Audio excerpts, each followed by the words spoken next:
Good morning.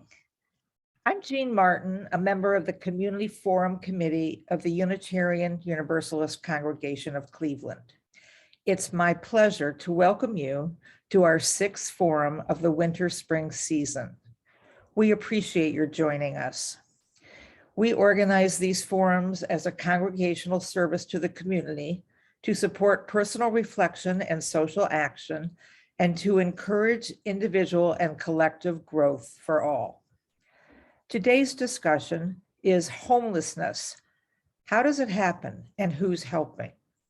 Here's one story of homelessness. Laurie Teresa Yearwood was a college-educated woman who had held good-paying jobs. From a spiral of circumstances, she landed homeless, was jailed for bathing in a river, and locked up in psych wards. She spent 2 years on the streets, accruing $54,000 in debts. She was lucky. She finally climbed out of her hole, returned to her life as a journalist, and was able to tell her story in a January New York Times article. We'll hear another story from one of our speakers. Homelessness can happen to anyone. However, according to the National Alliance to End Homelessness, the most striking disparity can be found among African Americans. Nationally, they represent 13% of the general population, but account for 39% of people experiencing homelessness and more than 50% of homeless families with children. The figures in our area are astonishingly worse. In our congregation, we glimpse into the lives of the vulnerable through volunteering at the Urban Hope Soup Kitchen in Ohio City. But how much do we really know? We're about to find out. Before we meet our speakers, I have a few housekeeping notes. We'll have about 30 minutes or so for speaker remarks, and then there will be time for questions and answers. Please use the Q&A box to pose your questions.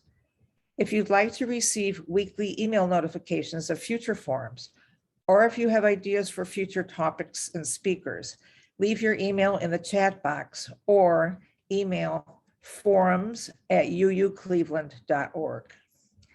And now it's my pleasure to introduce the first speaker, and then each speaker will introduce the next. Chris Nestrick is the executive director of the Northeast Ohio Coalition for the Homeless, also known as NEOCH. He has more than 10 years experience working in homelessness in Cleveland, and he has also directed advocacy efforts in local and international communities. Chris is committed to community organizing, undoing oppressions, and promoting nonviolence. His work has taken him from the streets of Cleveland to the mountains of Columbia. He is a graduate of the McCormick Theological Seminary. Chris, welcome, and I'll turn the mic over to you. Good morning, everyone, and thank you so much, Jean, for that introduction. I'm delighted today because the weather is warming up, right? It has been a long winter season when winter is a time where the crisis of homelessness seems particularly dangerous. It's a time where our staff here at the Northeast Ohio Coalition for the Homeless, who you'll hear today, are outside kind of making sure people are able to survive the elements or finding emergency shelter for them to go in if it's just for one night. And so, our work in the winter at the Northeast Ohio Coalition for the Homeless at NEOCH, which is, traditionally we are an advocacy organization or organizing organization. We do lots of educational programs for the broader community. And then we have street outreach services of folks that go underneath the bridges to go to the RTA stations every morning, to go into the encampments to make sure people have what they need to simply survive, but to also access affordable housing. And so the winter is a time where our work feels more and more like a crisis every day. But I think it's important to take a step back and ask ourselves the question, why in our community are there over 250 people sleeping outside? Why are our shelters full every day? And who's coming into the shelters? So when we look at the statistics that Jean shared with us today, I think it's more important to look at like, what does our community say?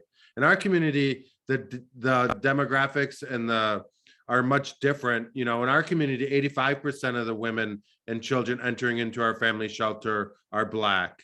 Around 75% of the men entering into 2100, the largest men's shelter in the state of Ohio, are Black. And single adults for women are very similar. And it asks us the question, what is happening here, right? And so we can point at issues of poverty and say that poverty is one of the leading causes of homelessness. But I think what the disproportional rate of people experiencing homelessness in our community asks us to consider is that there's something else, right?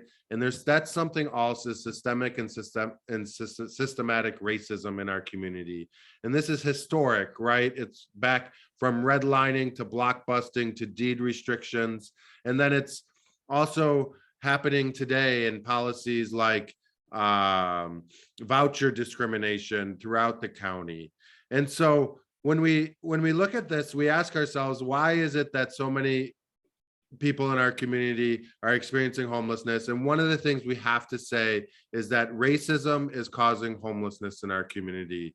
And there's other issues, obviously, but racism is one of the key issues. And I think we need, you know, just for your interest, there's a really interesting study that came out of Chicago of looking at the history of contract sales during redlining and other things. And it really says that in Chicago alone, there was over $4 billion of wealth stolen from the Black community and given to the white community through contract sales at a time where the Black community was unable to get bank loans from banks, and they would enter into contracts with landowners that would say, you know, you can buy our house, here's a 30-year mortgage, but if you miss one payment, you lose, you know, the contract is now null. And so we've seen that kind of racist policies like that have led to a lack of generational wealth and a stealing of wealth from the Black community. And I think that points us to why we're seeing, you know, I think about times where I've struggled in our lives or we see stuff and I have a network that I can reach out to that will support me and can support my family in different ways where that network is not present for some communities.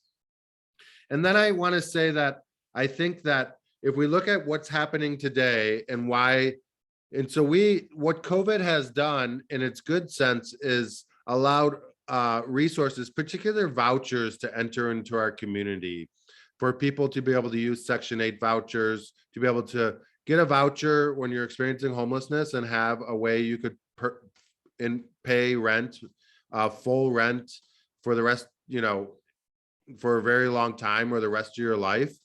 But what we're finding is that people are unable to use those vouchers in communities, right? So someone, say Sally, is experiencing homelessness, enters into homelessness, gets an emergency voucher, and you know, we're excited because it could be a rapid exit into permanent housing, which we all want.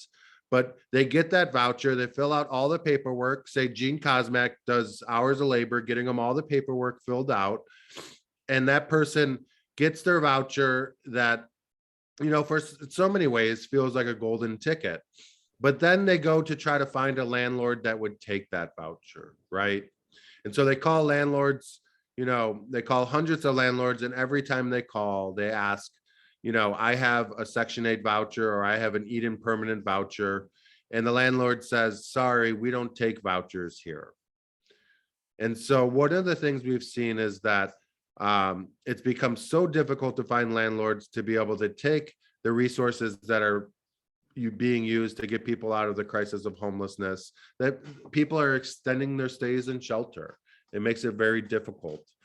And so some of the work that the Northeast Ohio Coalition for the Homeless is doing right now is trying to make sure that, you know, source of income protections, you know, can be a protected class in our county. And it, you know, I know that there's legislation in the city looking at making it a protected class in the city, so that it would be illegal to say no to tenants and people that are trying to use vouchers in our community, because something we also know is that the disparate impact of that discrimination is unfairly placed on people of color in our community.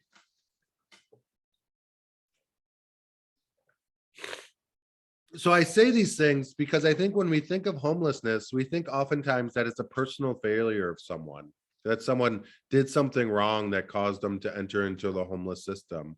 And, you know, that's very little the case.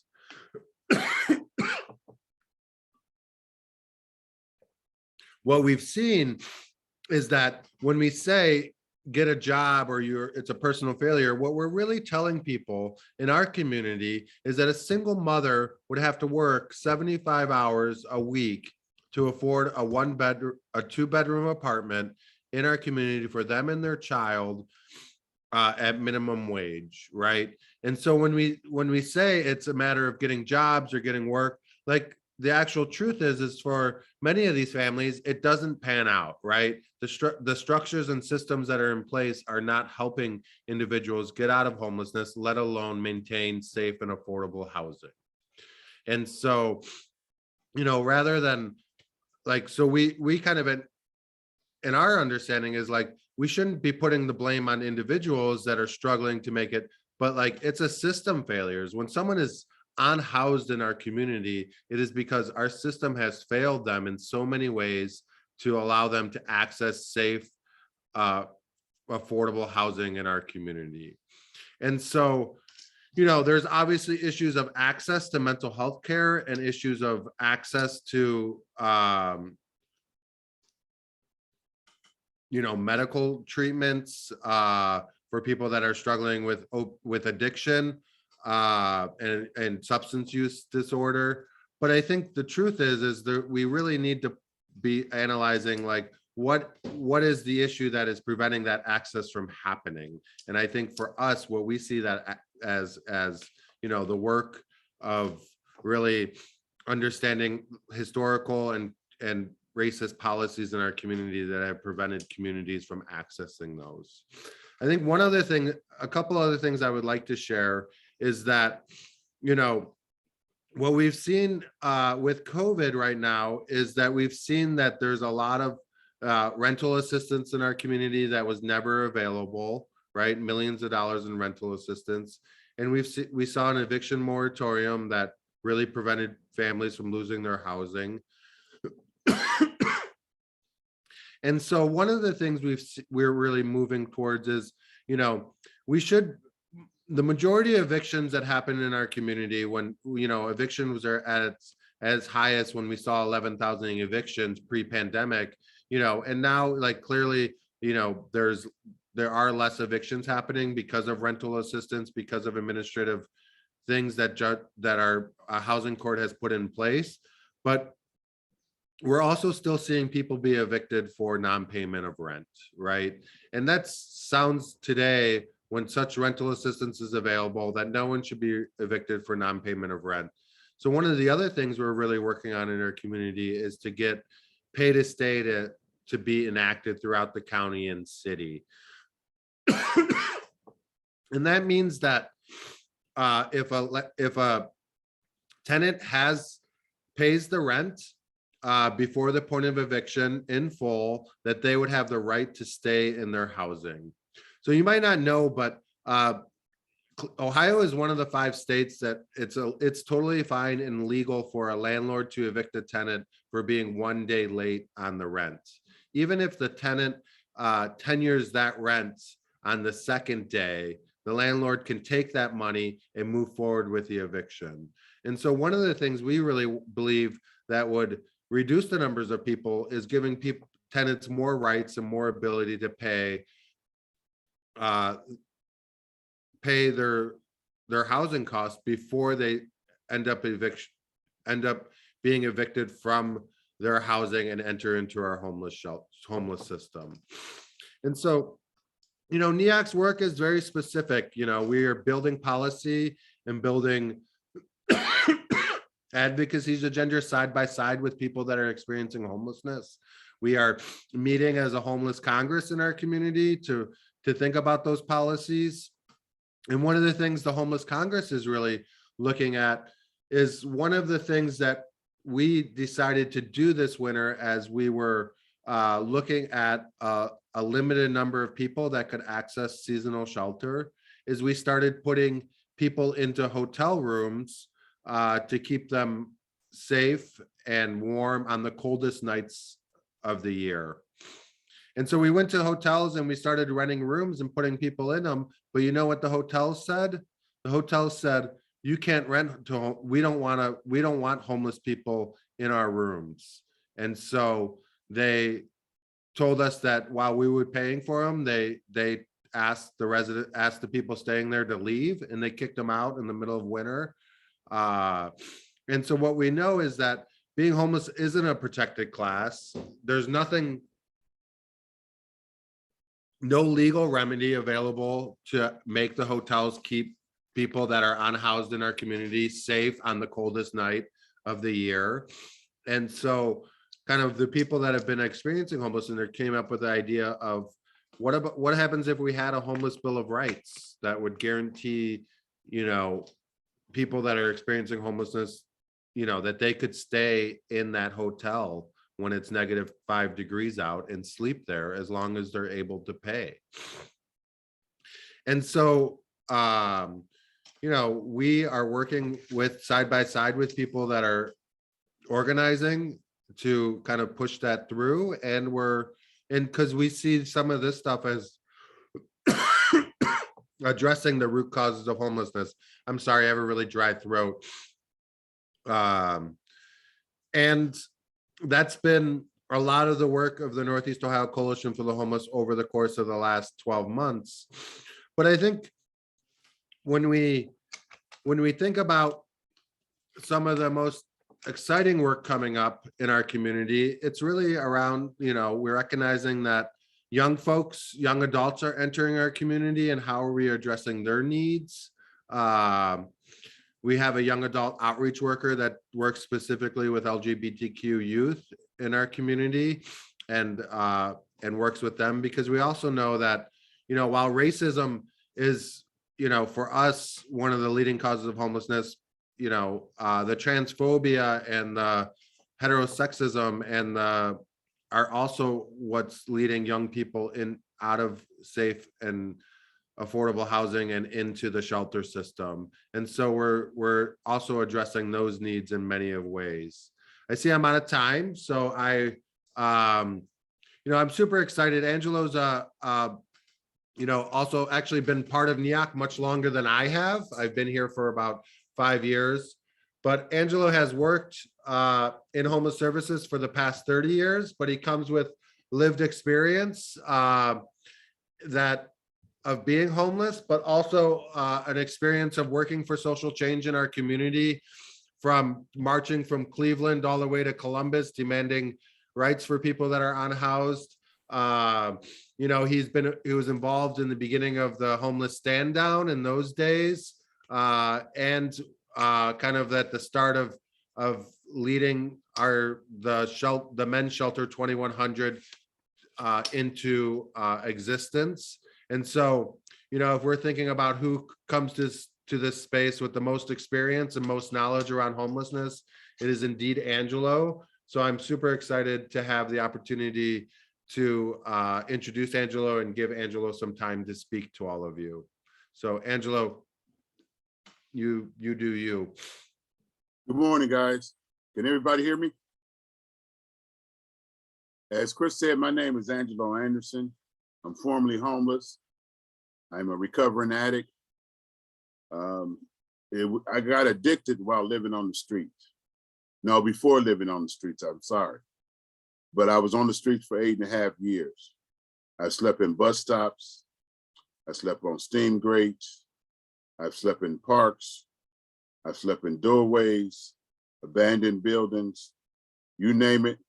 I probably found a way to get into it and stay warm. My last night on the street, I slept in a porta potty. And it was in January, and that day, we set record wind chill. The shelter system that we know today did not exist at that time. As a homeless person, I would walk from the east side of Cleveland, where I had what they call a support system. My support system being different crack houses, because at that time I was addicted to crack. But I would walk from the east side of Cleveland over to the west side to get a meal and then change of clothes, take a shower. Those facilities were available at St. Malachi and St. Augustine. So most homeless people would do the same thing that I did. We would walk every day from the east side to the west side to get a meal and get cleaned up a little bit. Today, I work at 2100 Lakeside, the men's shelter. It's the largest shelter in this part of the country. We opened in 2000. And when we opened, I asked for a significant number of beds, and everybody said, "You're crazy. We won't need that many beds." The second night we were open, we had an overflow of almost 100 people. And that continued every night. We had people sleeping on floors with blankets, sleeping in chairs, everywhere, because every bed was full. I originally wanted at least 400 beds. Nobody believed we had that many homeless people on the streets. Having come from the streets, I totally believed it. And even today, we utilize an overflow system for men. Basically today, a lot of the reason why we use an overflow system is so that we don't have men stacked up on each other because of COVID.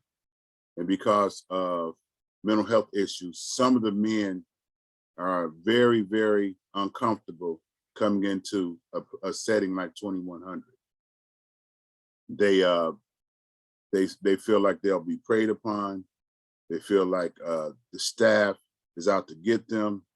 And so they would rather stay on the street or in a smaller setting, like a church, where we utilize a small number of beds. And they are surrounded a lot of times by people that they know directly from the street, because those people also feel like they are not welcome at 2100, which is totally untrue. Our door is open for everybody, and everybody is afforded a second chance, a third chance, a fourth chance, mainly because I speak up a lot of times, and especially in the beginning when we formulated 2100, I wanted us to provide certain things, because I realized from my experience on the street that certain things would be needed right away. Mental health services for education, services for job training, and also that we would need people that could help guide a person off the street and encourage them enough to get back on their feet and take that next step. Fear is one of the larger barriers that most homeless people face. The fear of taking that next step. What I do at 2100 is I work with some of the hardest to reach men. I won't say hardest to work with, because they're just like us. They're regular people, but they have different issues than we realize we have, because a lot of times we have those same issues. It's just that we have found a way to deal with those issues. I realized when I was on the street, I was becoming very, very paranoid. Part of it was from living on the street, and a larger part was from my addiction. So I try to find ways to encourage those men to face whatever those issues are and deal with them. I try to find ways to get men to open up, not only to me, but to somebody else who have ways and some things that could help them get off the street. That's the hardest part of my job. The easiest part sometimes is getting them to open up to me. And I don't know why that is. I guess it's because I sit and listen. A lot of times I just sit, listen to what a man is saying is wrong with them, what's going on in his life, why he feels the way he does. And then I sometimes interject with my own story, and we bond. Through that bond, I'm able to encourage them to maybe go and sit down with one of our clinical. You know, I can't talk this morning. I just woke up.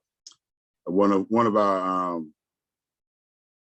clinicians, I think I got that right, who could help them determine what it is that they need to overcome certain mental health issues.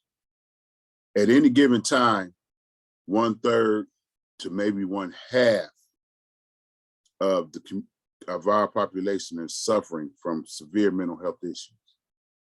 At any given time, a good third of our population right now are suffering from other issues that come with being over 55. You know, it's a shock when you walk in our building, you see how many wheelchairs we have rolling around. It'd be a shock when you walk into our building and see how many men with walkers are walking around. I'm like, is this a nursing home? Many days, I sit and I count. And when I get to 10, I just stop counting because I realize 8 of those are probably going to be coming over to me. Because when you look at that issue and when you look at the age of that individual, you got to realize that there's going to be a lot of work ahead, because a lot of times they are the hardest to reach because they're stubborn, they're set in their own ways. I could do it my way. I've been doing it like this a number of years, and you got to ask them and get them to see how that's working for them before you can get them to take the next step. So at 2100, what we do, not only as an individual, but as a group, we encourage those men to let us help them take the next step. What we found is once they take that next step and are successful with that step, they can take another step and another step and another step. And 90% don't repeat homelessness. But it's only because of a support system that they're able to stay out of homelessness. We need that support system in our area to grow. The biggest barrier in that support system is affordable housing. If we could increase affordable housing by 20%, we would decrease homelessness by 90%. I'd be out of a job. That's what I'm working for. I'm working to get out of a job. You know, the staff from NEOCH is phenomenal. Without the support of people like the staff at NEOCH, people like the staff at Frontline Services, we wouldn't be able to do what we do. I'm out of time, and I thank you for giving me the opportunity to speak. Chris, can you introduce the next person?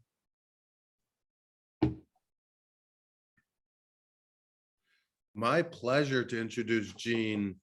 Jean is a street outreach worker at the Northeast Ohio Coalition for the Homeless, and an amazing street outreach worker, just so you all know.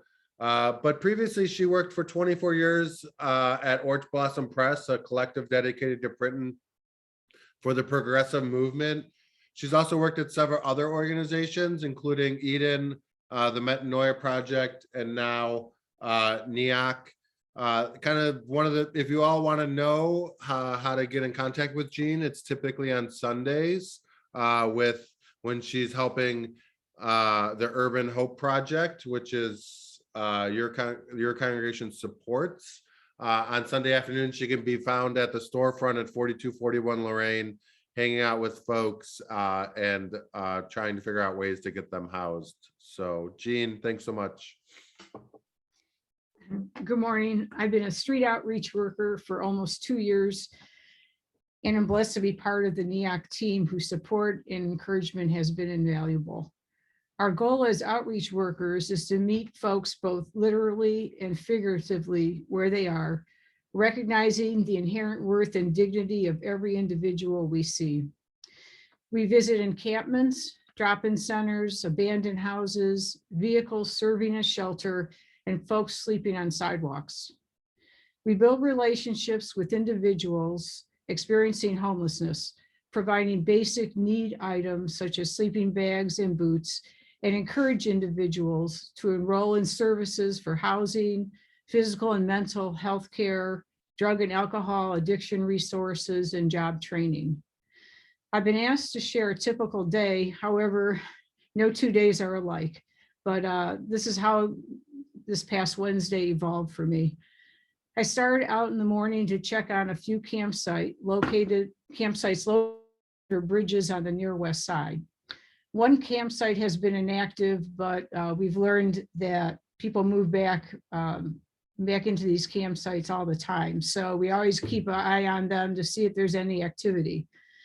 At the other site, I was looking for 2 men who have expressed an interest in applying for permanent supportive housing, but haven't appeared at any of our housing intake sessions.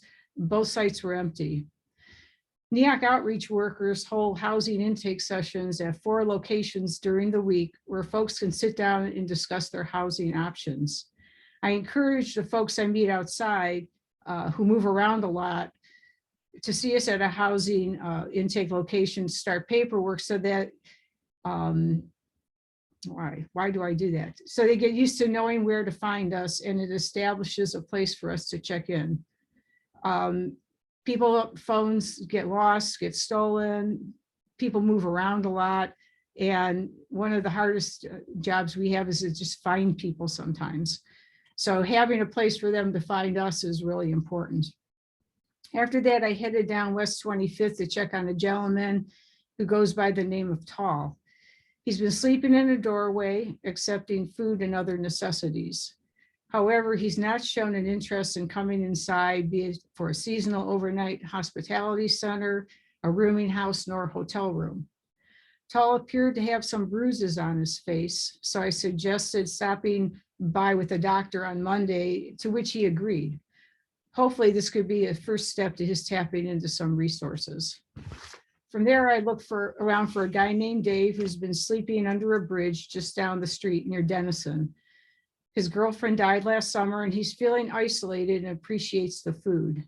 We have started discussing housing options. I headed back to Lorraine Avenue, where I noticed a gentleman in front of the storefront where Urban Hope is located, and stopped to talk to him. Matthew has recently resurfaced and was a bit agitated about this particular day, about a lack of available places to sleep at night. I steered him to the Metanoia Project overnight hospitality sites. Further down Lorraine, I stopped to talk to Nick, who was panhandling at the West 85th I-90 exit ramp. Nick is currently sleeping inside, and for the time being, he's satisfied with that arrangement. I proceeded to the West Park Rapid Station, which is the most active station on the west side. This winter, the rapid stations have become de facto overnight hospitality centers. Luckily, RTA has not asked people to leave at 3 a.m., which is when they usually lock up. However, knowing this is going to end with the weather warming up, I've been letting folks know that they may have to leave soon. So far, the folks remaining at the rapid stations have been resistant to overnight hospitality. And I think that goes back to something Angelo said about finding small groups. People bond, and the people at the West Park Station in particular have bonded with each other and feel more comfortable there than some of the other locations that you think, why won't they go inside and at least have a cot to sleep on? But they built a little community there. However, I've suggested that they reconsider, since RTA is probably going to be asking them to vacate pretty soon. Many of them will go back to sleeping outside. A couple I've been working with on the housing plan were there, and I was able to get Dana Lynn to complete an intake, a necessary step in the housing process. This is another barrier when folks don't have a phone. Completing an intake when you're put on hold or asked to leave a number is a very difficult thing for them to achieve. So this was a small success. From there, I went to the Puritas Rapid Station and ran into Miguel and Teresa, who so far have not accessed overnight shelter. But however, we started a discussion about possible long-term housing plans. Let's see, at the Triscuit station, I was lucky to run into Lee, who needed a sleeping bag. And after talking to Lee, we realized that he had started the housing application process before disappearing. So we agreed to move forward with finishing the application. In between, I went and did paperwork and worked on all these applications that are floating around. But the day ended with going to drop off a bus ticket to a woman stranded at the Animal Protective League, who's been staying at the women's shelter on West 25th. After assessing the situation, I decided to give her a ride to the shelter, which gave me a chance to talk to her a bit. She says she gets support from animals and went to the APL to calm herself down. She'd like to get a dog, but can't afford it and probably can't bring it into the shelter.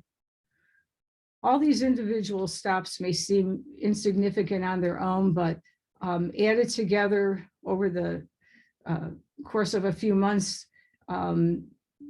they hopefully lead to something down the road like housing. And so I'm going to give you a couple examples. NEOCH received a report about a woman named Timothy staying at the West 117th Rapid Station last summer. We outreach workers stopped by, and luckily she was there. After sitting down and talking with her about her situation, we were able to move her from the Rapid Station to the Days Inn, which at the time was housing folks with COVID money. Timothy was spending winters with her sister, who didn't want to see her outside during the cold weather. However, once the weather started warming up, her sister would ask her to leave. So each spring, she had to pack up her belongings, put them in a shopping cart, and move around from Rapid Station to Rapid Station. Together, we managed to complete her application, and after a few months, got her into permanent supportive housing building on Lorraine Avenue, where she's been flourishing. Timothy found a job and is a place to call her own and doesn't have to worry about being tossed out when the weather warms up every year. Another gentleman I've worked with is Christopher, who I met a few years ago at the Metanoia project, and reconnected with him at one of the locations where I was doing housing intake. We sat and worked on the housing application, which was accepted. However, when the time came for the mandatory interview, Christopher disappeared. The interview was rescheduled, and again, he was a no-show. And trust me, when we can't find someone, we get the word out. All the outreach workers go looking for this in person. We contact, St. Herman's, St. Paul's, you name it, trying to find the person. Unfortunately, this cut him out of housing temporarily at that point. Christopher struggled with drugs and alcohol, and I believe he may have panicked at the thought of turning his life around at this point. Several months later, Christopher ended up in jail for assault. When he got out, we reconnected and started the housing process over again. Christopher started calling me periodically, asking about getting into rehab. I would give him the information he requested, but he never seemed to follow up and make the phone call. It dawned on me that perhaps I needed to be a little more supportive. And so the next time he called, I offered to meet him anytime, any place when he felt ready to make those calls. And it happened the following week. We got together, Christopher made those calls and got into a 60-day residential program that he's since completed.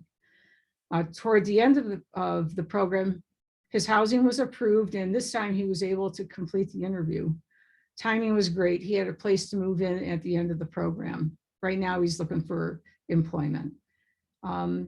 These are some of the folks I've worked with that represent what outreach is about: meeting people where they are, developing trust, and building relationships to support them on their journey forward. Thank you for inviting us today, and Team NEOCH.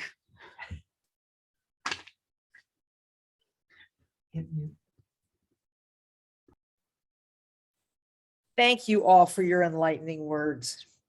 We're all sitting in our homes feeling pretty comfortable in front of our computer, or maybe some of you are watching the streaming from Fellowship Hall, but it's important to remember that it's not like that for everyone.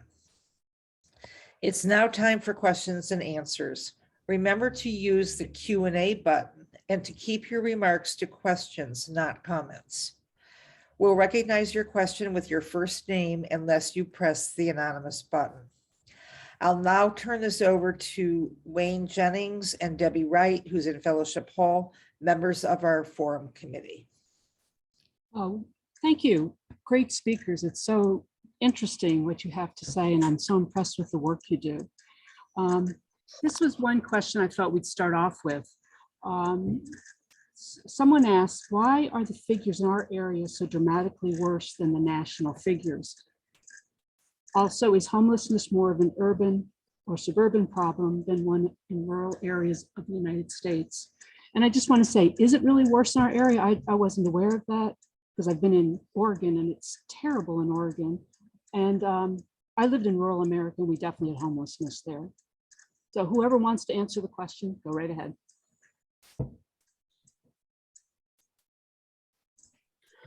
Angelo, you're muted. Angelo, you're muted. I'll get it done. Sorry about that.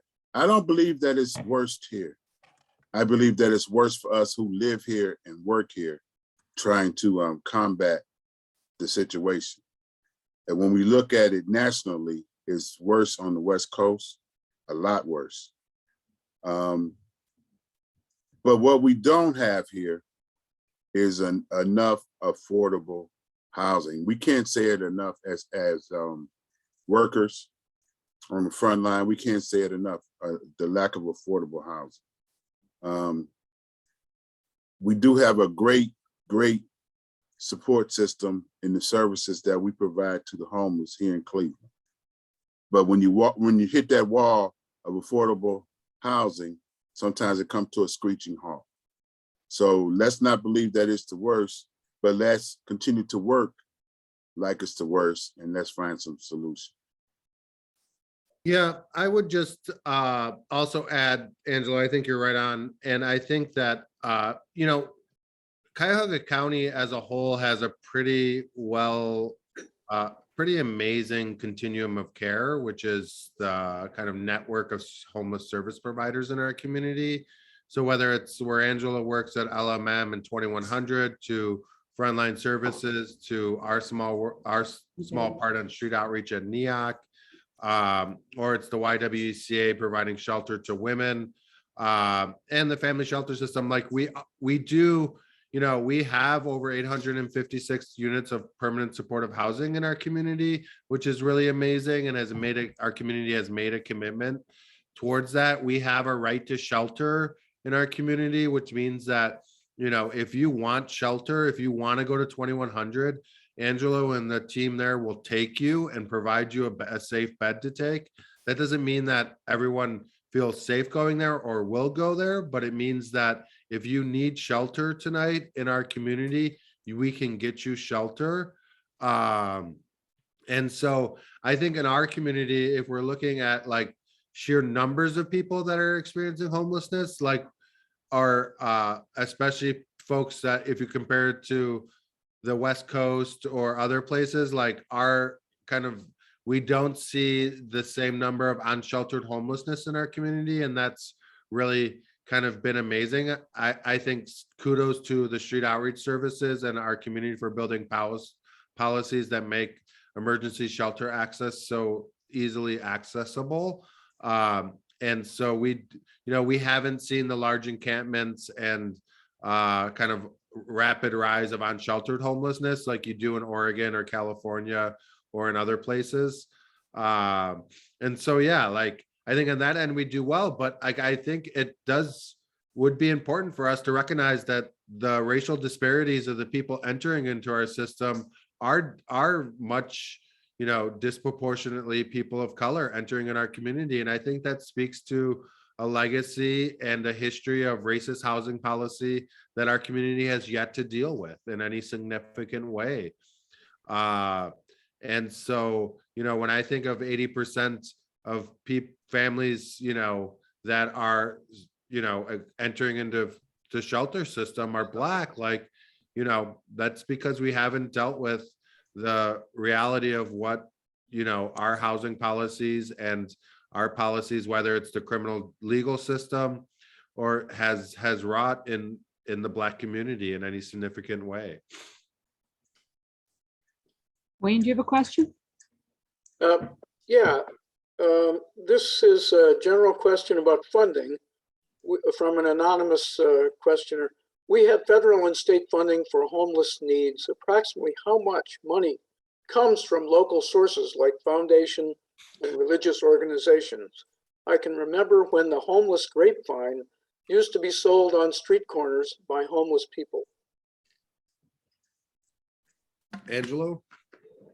Chris can answer the funding part.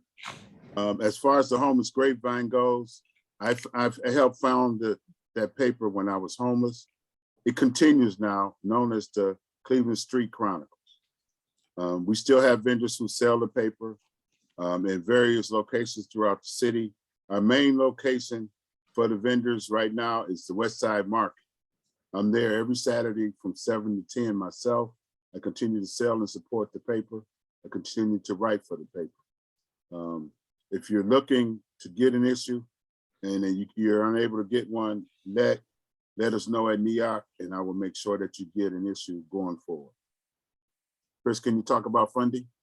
Yeah, so to not get into the weeds around funding, we are quote unquote a housing first community. So what that means is, and the federal government and HUD have identified that housing first is kind of best practices within homeless services. And in terms of funding, what it means is that most of our funding that comes from the federal government is probably the majority of dollars that go into our homeless system.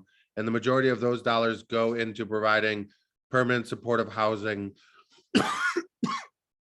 to individuals that are looking for housing. So to give people quick and easy access to affordable housing, but it's not nearly enough. So the $28 million that come every year from the federal government goes mostly towards that. There are local and state dollars that go into running the emergency shelter system, like 2100 and Norma Her and stuff. NEOCH gets very little federal dollars or government dollars to run our street outreach program. We're mostly funded through grants, but we do have a community that we saw during COVID, like with the COVID Rapid Response Fund, and that there were like the foundations and the philanthropy community really came together to support a lot of the kind of decongregating of shelters at a time when it was so needed. And a lot of the kind of, I think, ARPA money and our county really did allocate the CARES dollars and ARPA dollars deeply into the homeless community, recognizing that there were going to be some of the most impacted spaces and people in our community, and did that very successfully and really did keep COVID kind of numbers down within the homeless community. That should be kind of an example to the rest of our of the country. Do you want to say something, Jean, or go to the next question?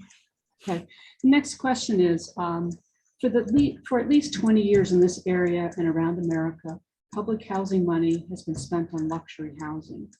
What can be done to stop this misuse of public money and channel our public monies to low income and middle income housing? And I'm just going to reword that a little bit, because what I see is large amounts of money going for tax incremental projects, whatever they're called, the TIFs, where they decrease taxes to redevelopment projects. Like there's one going up in Richmond Heights right now for, I'm gonna put this in quote, luxury apartments. I have no idea what that means, but they're getting so much money from the community to do this building.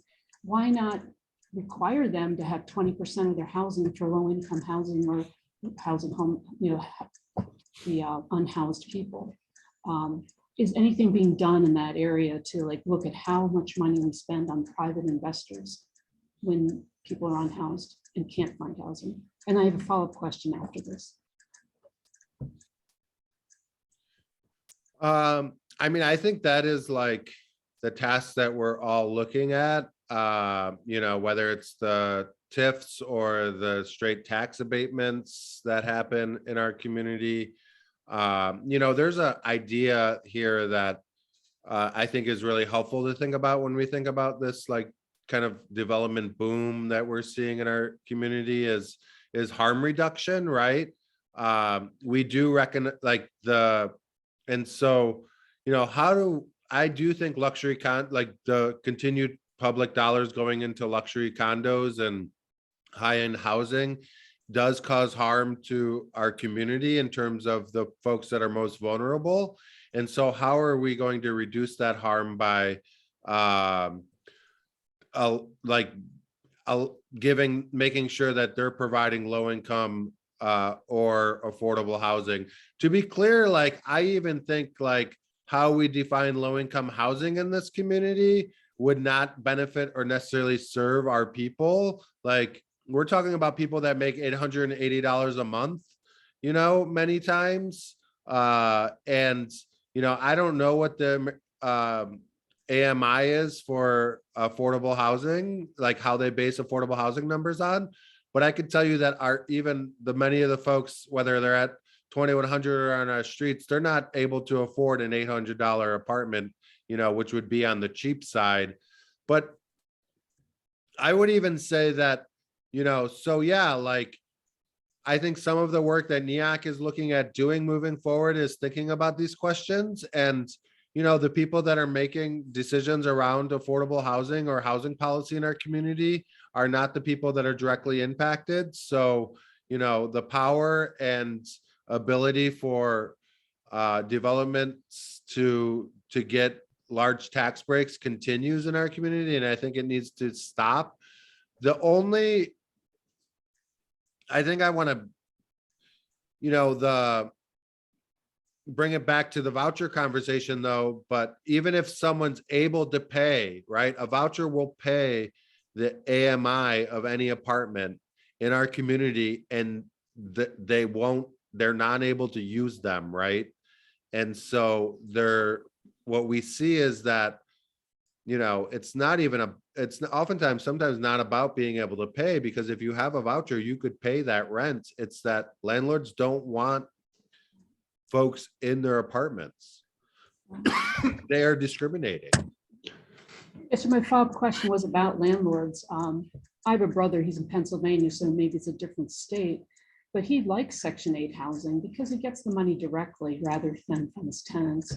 And he often goes with his tenants to court to help, or to various social service agencies to help get their vouchers that they need. But, you know, he does it from a Christian point of view. He's a certain kind of person, but it would be interesting to get a coalition of landlords like that who are willing to do the hands-on work you need to do with tenants, because some of your unhoused people sometimes difficulty adjusting to housing and the house repairs that it needs.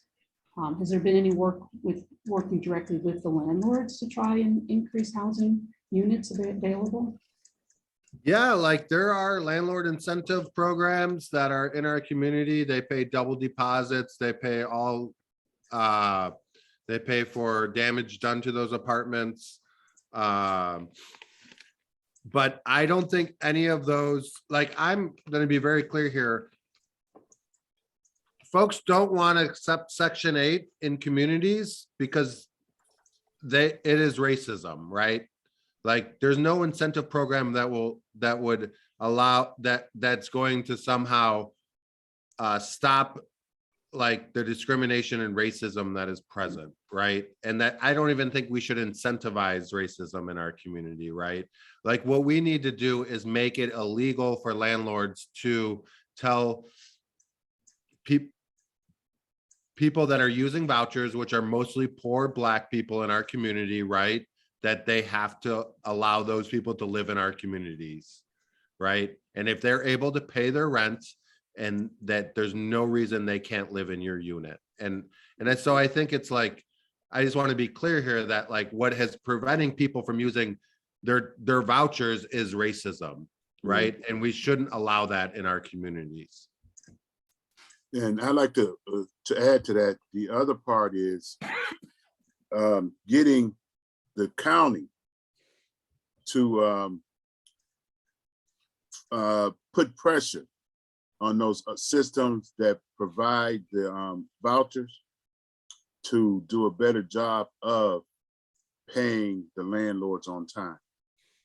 Even the group of landlords that we work with who are willing to take a voucher are starting to become, they no longer want the voucher. And that spreads throughout the community to other landlords because of the slow rate of pay that they get from those entities that are supposed to be paying the rent on time, that are supposed to be paying for any damages that are done on time. It's so, because I work and in service, I'm a little reluctant to put it out there on paper, but I'm seriously thinking about doing a letter to our county commissioners to ask them to take a look at what they can do as the commissioners to shore up that system and get that system to work more smooth. Maybe somebody in this forum could do that. And we would gladly all sign it. I mean, because we all face the same barrier of affordable housing and how to make it work better. And I want to say from my work as an outreach worker and getting folks into housing, this has been the big barrier. They can't find a unit that will take their voucher, and it's frustrating for them. And it's not fair to them to go through the process believing they've got something to look forward to, and then hitting the wall that they hit when they go trying to locate a place to live. It's very frustrating. I really feel bad for them because it's quite a letdown. And I would think if we could get rid of income-based discrimination, we'd be all better for it. Our folks would really, it would really help with the process. We've got another question about help. And the questioner asks, what are the clinical medical needs of shelters? And would volunteers for those shelters without medical training be of any help? It's a part of a bigger question is, how can a person who wants to help in this situation? We have a person who does volunteering, that scheduled the volunteers at 2100. Her name is Lydia Bailey. Phone number is 566-0047. I'm not sure of her extension, but if you call, they will forward your call to her. And then she could tell you more about what it is that we're looking for in volunteers. But generally, she says yes to just about everybody. Can you repeat that? We are in partnership with Care Alliance and Metro Health, who provide direct service directly into 2100. We need a larger group of people, doctors, psychiatrists, and other trained professionals to come down and provide not only services at 2100, but maybe ride along with our outreach workers to provide some of those services directly to people who are living on the street. Angelo, can you repeat that number and also put it in the chat button, that contact information?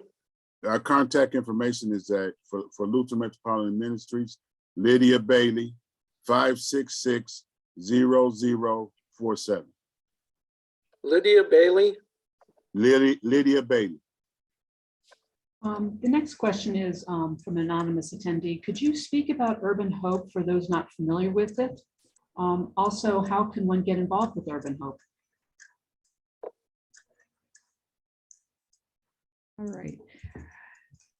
Urban Hope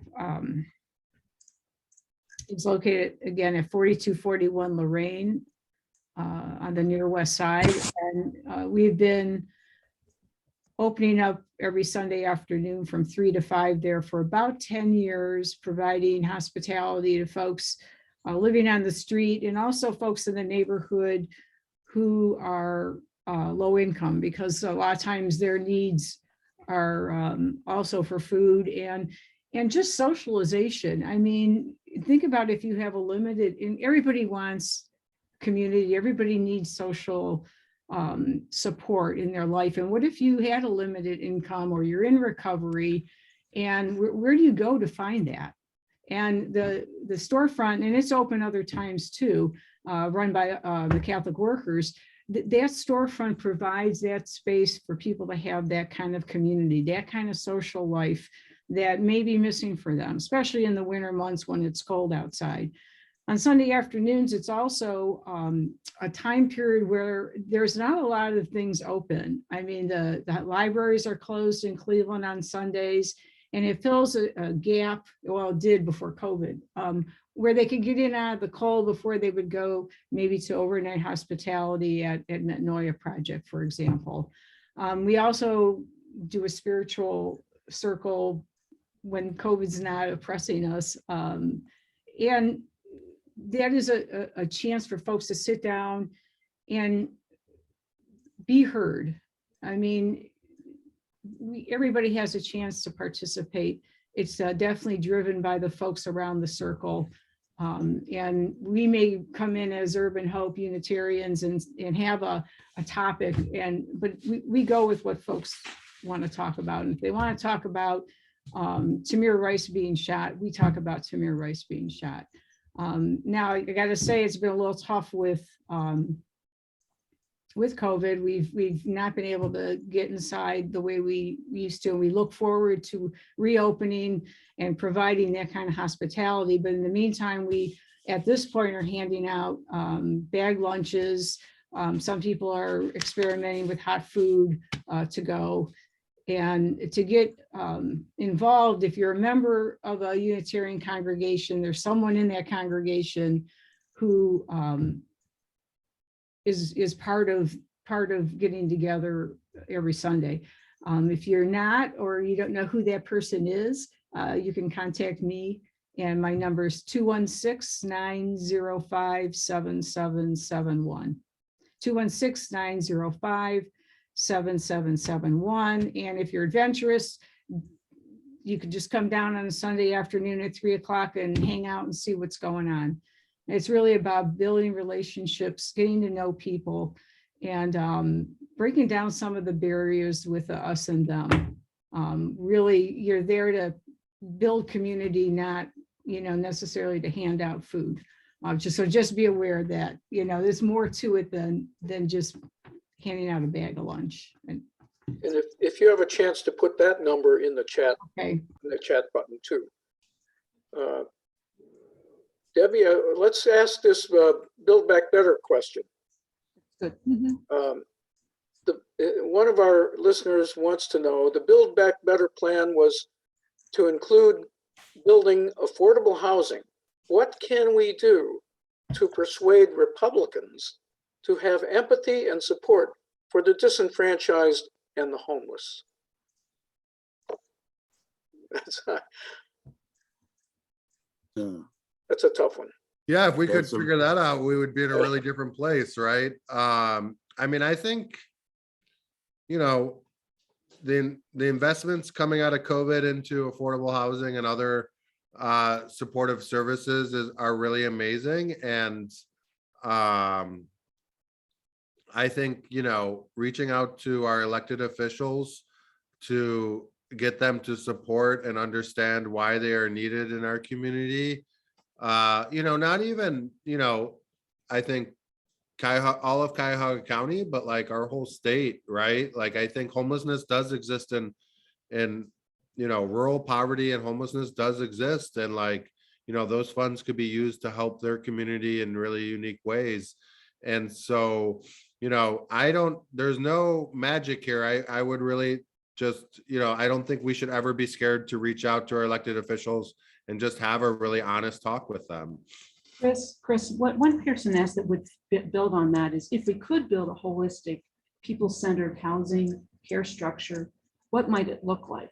I mean, what would be your ideal situation if in fact you convince people to build it? besides not having anybody homeless?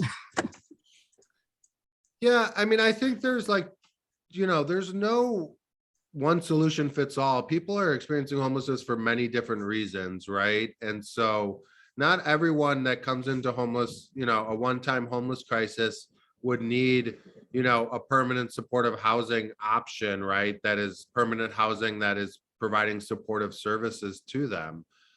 Some people just need, money that would help them get back on their feet to be able to rent a room and rent an apartment and get on their things. So I think we'll always need multiple options throughout our community because, no one story of someone's homelessness is the same, right? But I do think that we have a good model through permanent supportive housing that can be, is very therapeutic for some of the folks that are that need that kind of supportive services in our community. I do think that continuing to build, and I think coming back to this, like finding money for public housing, right? Our public housing was built and then totally de-invested in, and we wonder why, why people don't want to live in public housing. But I think programs that are going to reinvest in making housing a human right in our community that is provided to people are really important to doing it. And then making sure that we're funding supportive services that are going to provide them with what they need. And so I think, looking at permanent supportive housing, I think the success in our community has been really amazing. We just don't have enough of it, and not everyone qualifies. Well, if you do have permanent housing, I mean, I know that in the old days, they had the high-rise, low-income housing projects, then you had the low-rise low-income housing projects. Is it good to cluster people like that because it's advantages for services, or should it be spread out more within the community in smaller cluster groups? I think we have to spread it out. What we found is that when you cluster, the community as a whole avoids that cluster. We also find an increase of not in my backyard because they hear horror stories about what's going on in that cluster, and they don't hear enough of the success stories about what that cluster provides and how it's helping people. We need maybe to start to ask our state representatives to actually come down to a place like 2100 to maybe ride along with some of our outreach workers to see exactly what it is that we're working towards and what we're working against and maybe that will turn around their thinking. And I'm not talking about just Democrats, I'm talking about our representatives as a whole. If we could convince them to come down in a group, I think that would be phenomenal. And I think it would go a long way toward changing the situation that they are sitting in right now with not wanting to address an ongoing problem. The hardest one is going to be the NIMBY problem, not in my backyard issue. And we need to work on ways to combat that so that we are more welcome across, the community when we want to open up a new location for people who live in poverty and in homelessness. You have a question, Wayne? Well, most of these questions have been addressed in part, but one of our listeners asks, given the bad financial shape that hotels are in due to COVID, might there be financial resources to purchase a few hotels as lodging for the homeless? Right now, well, I think we have, I think because it's not public knowledge, and we are working on purchasing, rehabbing a hotel so that we could have more beds available in the homeless community, so that we would have a place for people to walk out of the shelter into some type of permanent setting. So that's a good question. We are working toward that and other solutions. I'm talking about, when I say we, I'm talking about Luther Metropolitan Ministry. Debbie, do you have anything from Fellowship Hall? Did anybody here want to ask a question? My group is shy. They're not asking questions. But I do have a question just from, again, I lived in rural Wisconsin for a long time and homelessness was a big issue there. And it was like sub-zero temperatures for long periods in the year. And I was always concerned the warming houses closed during the day. You could come in at night, and I think it was 8 o'clock at night or 9 o'clock at night, some church basement, but you had to be out by, 6 or 6:30 in the morning. Is that true here in Cleveland? And that becomes an issue within the public library is the warming house during the day, or the RTA station here. Is there work towards having more shelter during the daytime? Yeah. So one of the things I think actually this is helpful under COVID was the need, as our community shut down and there was a stay-at-home order, you can't stay at home if you don't have a home. We have seen like more of a trend of keeping spaces open 24/7, and that's kind of like how we understand, best practices now. I do think there are smaller, kind of more church-based groups that are doing hospitality that struggle, that have found it, for staffing issues and for other issues to be able to stay open 24/7, like just increases costs so much for them that it makes it really hard. And so our seasonal shelter plan, like how we build a seasonal shelter plan, is deeply related to our daytime drop-in plan. And so there are, we are trying to like coordinate with, the daytime drop-in centers that are open to have more capacity. So if folks do have to leave, they have a place they can go to that they know is there. But yeah, I think like, our larger shelters and some other places have really tried to move towards 24/7, recognizing this. And then during winter season, it's also like uniquely kind of important for places to be open 24/7. So that is some of our kind of what we're looking at. And I think what we try to do, though it's not without difficulty. We're sort of towards the end. So is there any last comments each of you speakers want to make that maybe you didn't get to make during this Q&A time?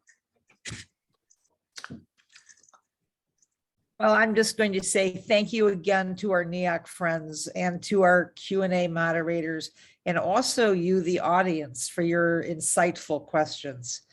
It's given us a much better understanding of this urgent crisis.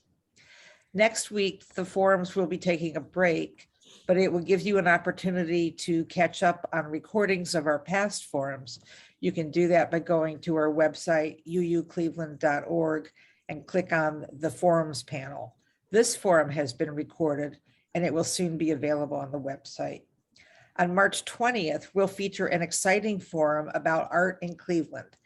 It's called Public Art Outside the Box. It will feature Fred Bidwell, who, among other things, is the founder of Front International. That's a region-wide, months-long exhibition of art by artists from all over the world, and it starts July 16th in our area. The other speaker will be Greg Peckham, who heads Land Studio, an organization that installs public art all over town. We invite all of you to join our service this morning. Our minister, the Reverend Randy Partain, will kick off our stewardship campaign with a talk on cultivating our future, and our chancel choir will be back. We're meeting inside our congregation in the sanctuary, which is at 21600 Shaker Boulevard at Belvoir Oval in Shaker Heights. We've lifted some of the social distancing protocols, but you're still required to wear masks. If you can't join us in person, you can watch the live stream by going to uucleveland.org and clicking on the YouTube icon. You can also see it on our Facebook page, Unitarian Universalist Congregation of Cleveland. We appreciate your continued support and look forward to joining us on March 20th on Zoom, or you can watch the live stream in Fellowship Hall with Debbie or someone for our forum on public art. Thank you. Bye-bye. Thanks.